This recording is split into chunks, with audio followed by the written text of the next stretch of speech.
you're meeting someone for the first time and about to do a business deal, listening to your gut can actually be really powerful. And I've learned to play with it over the years. And sometimes I haven't listened to my gut, but it's all about being self-aware and self-reflection. So that's kind of the third thing I wanted to add in there. But we've got we've just released an article on the Soothe about listening to your gut, actually. So hop on and have a read a bit more on that, but it's super interesting. Awesome. No, I'll definitely have a look at that. Yeah. Trusting your own instincts. Okay, and how would you what's your approach to family wellness? Do you have any sort of I don't. So, I don't have children yet. I would love to have them one day. I have godkids and all the rest of it, and I have a ton of friends with children, and it's a similar approach. I think seeing you have a busy work week, and I think there's a couple of things that I'd like to share just through my experiences with my godkids and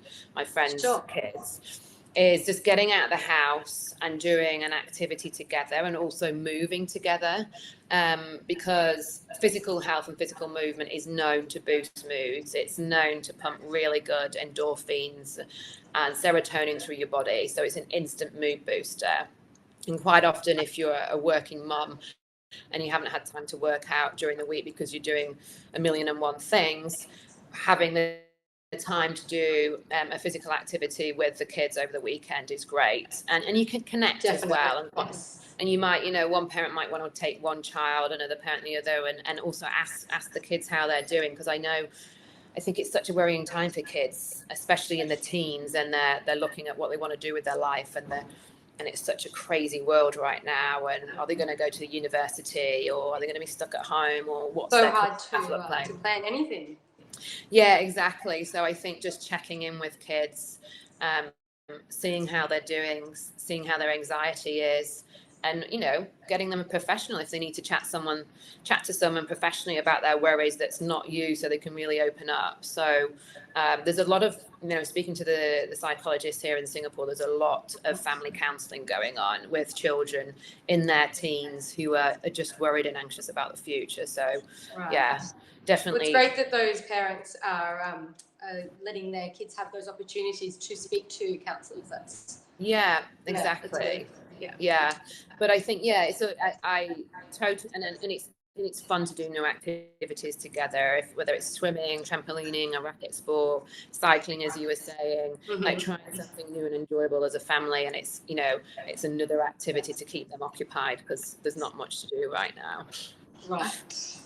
Yes. Well, in Hong Kong, we've just started opening up everything now. I think the beaches are still closed, but it's been a very long lockdown this last phase. So. Oh, I know. It's so frustrating. Lots and lots of hiking and bike riding and all that stuff. But it has been enjoyable to have like a little bit of forced slowdown time and reconnecting with family and good friends. So and you're so lucky to have the beautiful beaches up there, and you have the peak and Hong Kong. A lot of natural beauty in Hong Kong. Exactly. It's stunning. Once you get out of the central Hong Kong, it's stunning. So definitely. Okay, so we are now going to get into tips and tricks from you. Can you give us some tips to improve mental health? Yes. So I went through the gratitude journal, which is great if you're having like a down week or day. Do it for a week, and I guarantee it will help with your mood. I've done them over the years, and it's sometimes fun to look back on as well, and that really helps with your mood. If you suffer from anxiety, or if you've dipped in and out of anxiety over the years, breath work really helps. People find meditation really hard because, again, everyone's got so many things up in their head, and it's really hard to keep the mind still. So instead of that, the step before meditation is breath work, and there's loads of breath work exercises on some great apps out there. But even so you've got some of these exercises on the Soothe, or are there apps? We have, Okay, wonderful. If you go to the mind section and then mindfulness, there's apps that we recommend. There's meditation, breath work techniques, and all of that. Yes. But one quick one is breathe up to 5,000. So 1,000, 2,000, 3,000, 4,000, 5,000. Hold your breath, and then work back down again. So you have equal in and equal out. Okay. Do that 2 or 3 times before you go to bed, and that really just helps settle down your brain. It's a scientific fact that oxygen really calms the nervous system. So it's not all woo-woo. So I always find that really helps. I use breathwork a lot. Okay. And I'm really into it. I really enjoy it. So you recommend doing it before bed? That's the best time to do it. Yeah, and I feel, nice or if you to sleep. Yeah, or if you're feeling a bit panicked during the middle of the day and you've got so much on and you don't know how you're going to fit it all in, or something stressful's happening at work, you can literally sit and do it at your desk as well. Or you can sit at doing it when, if the kids are having a hissy fit in the corner, you can sit and just do it just to calm yourself down. You can do it anywhere, basically. But or try and get the children to join in. Exactly, that might calm them down too. Yes. But going on to the sleep routine, because sleep is everything when it comes to mental health. It really is. And we all know when we've had a crappy night's sleep, how the next day trying to get through it's really, really tough. So I mean, I'll give you some tips, and you'll have heard them all before, but the breath work I really, really recommend. Don't try and put your phone away. Don't look at your phone an hour before bed, because the blue light wakes your brain up and tells you it's daytime. We all know this, but we also think, if I scroll through the news and Instagram, it's going to make me feel sleepy, but it has the opposite effect. Also, I know, like, we all love a glass of wine, but alcohol it wreaks havoc with our sleep patterns. It might help us get to sleep, but staying asleep, it's no good. And we all know after half a bottle of wine or a bottle of wine, we will be waking up 3 or 4 times during the night. So try and stay off the booze. I'm all about balance, though. I mean, for me, I try not to drink early in the week, and then Friday, Saturday night, I'll have a strong martini and stay safe. Yeah, it's all about balance. Like, we've got to have our vices, guys. Absolutely, balance is key. Yeah, and also I've just there's a review on the Soothe as well. I've just tried a Shakti Mat. Sorry, a Shakti Mat. So it's actually Shakti. It's based on an Indian bed of nails, which goes back 5,000 years, and it's actually full of acupressure points. So if you lie down on this said spiky mat and just push through the pain for 10 seconds, it's actually got loads of acupressure points, and it really targets all over your back. So it's good for if you suffer from back pain, but B, you go into a total sense of bliss. And I also do breath work exercises whilst I'm on the mat too. So if you have time, it just takes 20 minutes. So So how often would you do that? Is that something you do once a week, or whenever you can? I mean, if you get addicted and you have time, you can do it 3 times a week. But if you have a busy lifestyle, just try and do it once or twice a week if you can. But that does help you wind down, and you can't have your phone with you either, because you can't move. And then you automatically, and I always do breath work when I get on the mat, because it's this is a bit sore.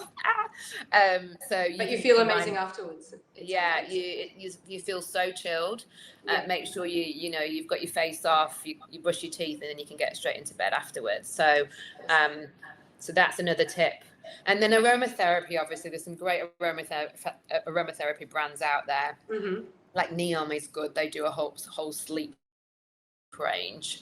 The typical lavender and everything else. This is what I personally love. I love to put some sleep spray on my pillow before I go to sleep.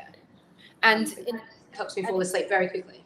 Exactly. And once you get used to it, and it's not just like that calming scent, but it also signals to the brain, this is the smell I get before sleepy time. And then your brain gets into that pattern of smelling it, and it's time to switch off now. So if you can have these rituals that your body and your brain start to recognize, get rid of your phone, and then hopefully you can have a decent night's sleep. But it's I don't know anyone that can, well, very few people, they probably snore, but who get 8 hours a night, it's tough right now. No, tricky. And any tips to improve physical health? I think we've touched on this a little bit. Yeah. So, and I think you may not have mentioned. as we get older, so I'm 40 this year, and I've always been into trying lots of different physical, whether it's HIIT classes and yoga and spin and all the rest of it. But as we get older, towards our late 30s, early 40s, I would say to be more conscious about supporting your muscular-skeletal system. So definitely do more weight training, because that builds muscle, and it also builds bone density.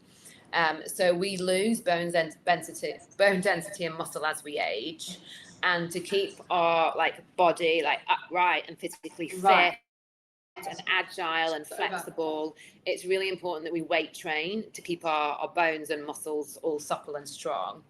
And then I would also recommend complementing that with some yoga and Pilates. Try and do it once a week just to stretch everything out.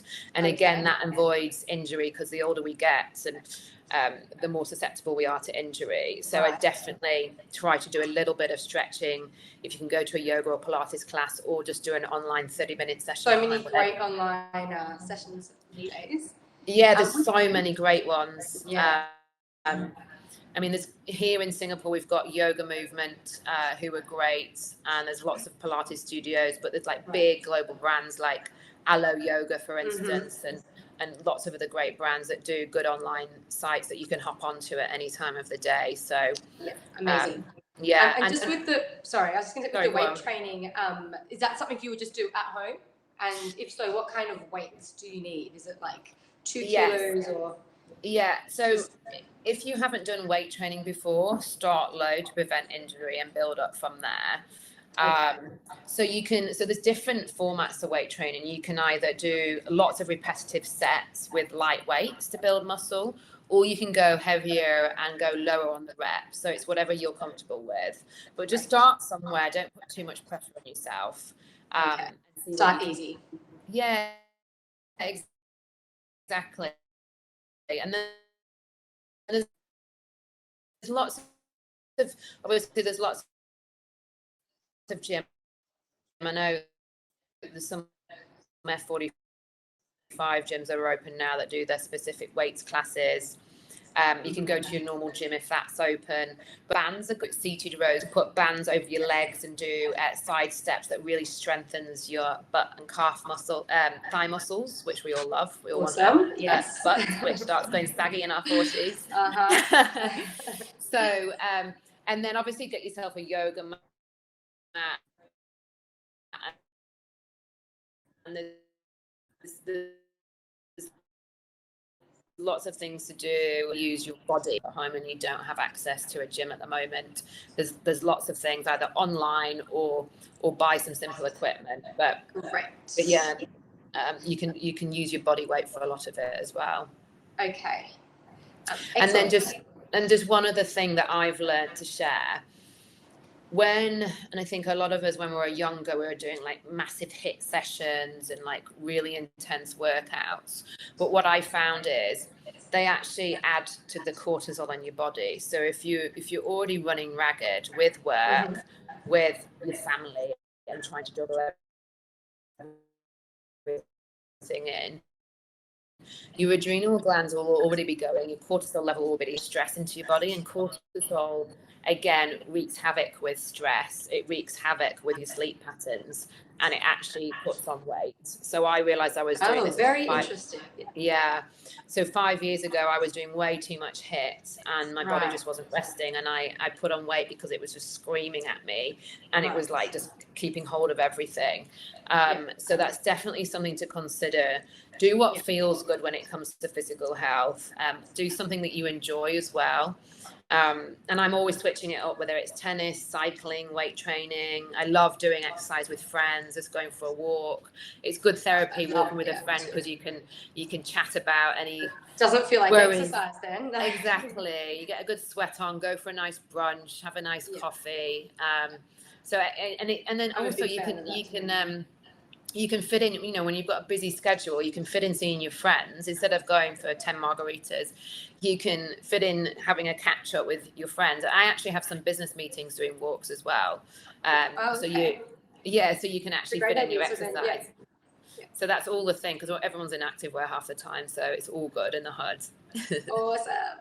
And just a reminder to anybody watching, if you have any questions, please let us know. Well, we've got our wellness guru, Linda, with us. Just type in the questions. Okay. And Linda, how would you know if your wellness efforts are successful? For me, it's all about how you feel. I mean, the first thing that people will think of when it comes to wellness and success is, oh, let's get on the scales. Have I lost a couple of kilos? Try and ditch the scales if you can. It's all about how you feel. Are your energy levels up? Are you feeling better? Are you feeling more productive at work? Do you feel like you've got more time and more brain energy to deal with life's tasks? It's those types of things. And again, journaling helps with that. So how do I feel than I did this time last week? It's all more about how you feel and how your clothes feel. I mean, obviously, if you're working out and you're building muscle, then your weight won't change because muscle weighs more than fat. So, but I'm a big believer in just stay away from the scales and give yourself a break. Yeah. Okay. Sorry, I think just seeing if we had any questions. I think we're having a little bit of a delayed. Okay, so just going by how you feel. Yeah, exactly. Go by how you feel. Again, monitor your progress, how you felt from last week. Also, you know what is good, but try not to get too obsessed with it, is these Apple Watches or Fitbits or whatnot.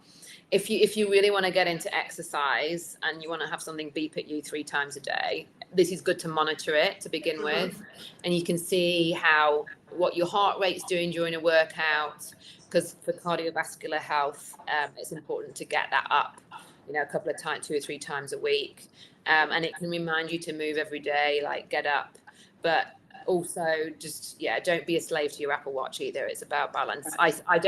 I was obsessed with my Apple Watch for about 2 years, and then I was like, enough. So I wear it during the day, and in the evening I take it off. I don't want to be bleeped at anymore. Right. It's tempting to look at all of those statistics that you can get. I know my kids have got Garmin's now. And when I first got them, I was looking at how much sleep they were getting and how many steps they were doing every day, and it was fascinating. But the novelty has worn off. But and what do you do for? Maybe I'll ask you some questions. What do you do for your well-being and mental and physical health? So I do love hiking, and I love spending time with friends and family. I have 3 boys, so it's a very sort of active household. My husband is big on fitness and keeping active as well. So brilliant. I feel like our weekends we're always sort of outdoors and doing physical things. And I also I've recently been getting into meditation a little bit, and especially well done. So, what meditation? Well, actually, I just do my own meditation. I did have an app, but I would fall asleep with the app. So I think it's just focusing on positives and and I have like a little sleep spray that I love to use. I do have a few oils that I think hiking's so fun because you can choose like which trail you're going to do this weekend, and here in Singapore and other parts of the world, you end up finding up all these nooks and crannies that you've never seen before, and you're like, oh my god, I've been here for 15 years and I've never been there, and there's this really cool hood here. So it's just making fun of it, isn't it? Yes. So we do have a question for you. So good. It is. Do you have any specific recommendations to get kids more involved in meditation or breathwork? That is a really interesting question. I would say doing it as a family or together would be more beneficial and make it more playful and interactive.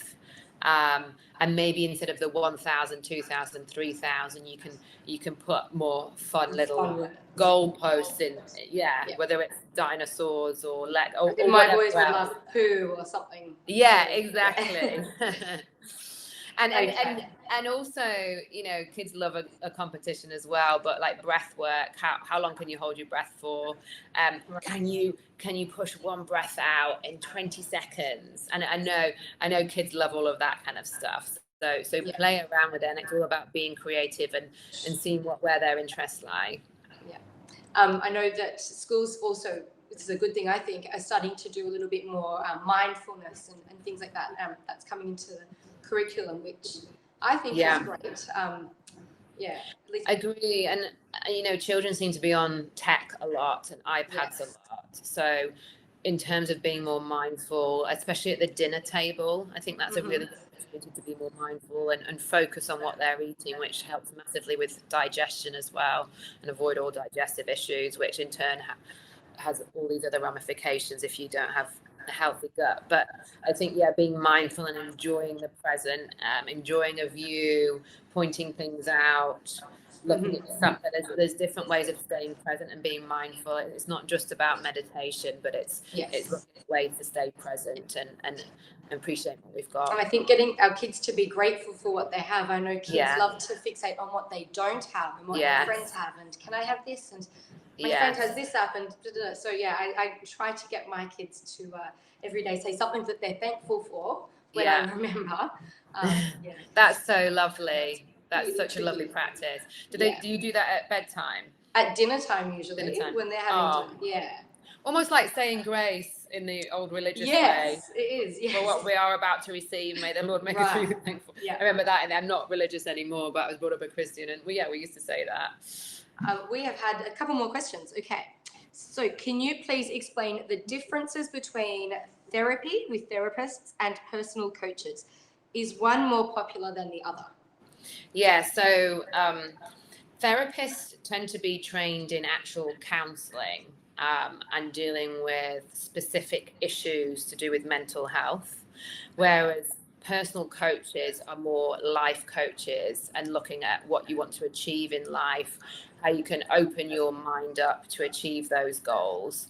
And it might be something to do with a career goal, a personal goal, relationship goal. So therapists tend to be more trained in mental health, and the personal life coaches tend to be more trained in like the bigger life goals. I mean, it's not to say that some life and personal coaches aren't trained in the specifics to mental health, but that's typically how it works. Okay, great. With actually, just to that question, there's actually a one-on-one under the mind section on the Soothe, and it breaks down the difference between a counsellor, a therapist, a life coach, a psychologist, a psychiatrist, because it can be really confusing. Who do I go to? So do have a look at that. That will guide you in terms of what you specifically need for that specific personal issue. Yeah. That's under the mind section, you said? Yes. On the website. Awesome. Okay. Yeah. And we have one more question for you. What is next for the Soothe? What is next? Well, so we've been reviewing what people are really loving in terms of content. Mental health is going down really well, so we'll continue to tackle that. How the mind works, personality, problems and behaviors. We were talking about narcissism and gaslighting last week, and emotional abuse in relationships. We've started going into sex as well. We just published an article on how long sex should last, and we will be publishing stuff on getting your libido back, both on a women's and a men's perspective. So people are really enjoying that content too. We are potentially looking into podcasts as well. Exciting. Yes, but with our podcasts, we want to make them quite edgy and real. I love what Essa Perel does on her kind of couples counselling relationship and how she orchestrates that. But we just want to get some like real issues out there. We don't want it to be light and fluffy. Honest discussions. Yeah, exactly. That's helpful for people. And they're like, oh yeah, that is a thing. And they can make it they relate to it in their life. So podcasts for sure, events once we can. And we've got International Women's Day next month, so we'll be highlighting some of the incredible women in leadership in Singapore and what they've been up to and what advice they would give from a health professional love perspective, and what any cool advice they want to pass on. That sounds super. Oh yeah, and we'll get some juice from them all Definitely for you. Stay tuned for that one. Yes. Yeah, and then we'll be launching more in our beauty section in the next couple of months as well. Lots of fun, cool stuff coming up. But any requests that anyone wants to see more of, let me know. And again, and how should they get in touch with you? Just, is there a contact us form? Yes, on it's the website? hello@thesoothe.co. You can hop on our site as well, but love to hear from people if there's something that we're not covering and you'd love us to deep dive into. We always speak to experts and people at the top of the fields in these areas, specifically in Asia. So absolutely, we'd love to. So give us the juice and we'll give it to you back. So useful to have an Asia-based platform like this, because a lot of them are based out of like the US or Europe, and it's not as relevant to us here in Asia. So this is great. It's really exactly. So useful for us. And in Asia, we're a melting pot of amazing cultures here. So we try to be inclusive as possible in terms of what's going out there in terms of well-being within different cultures.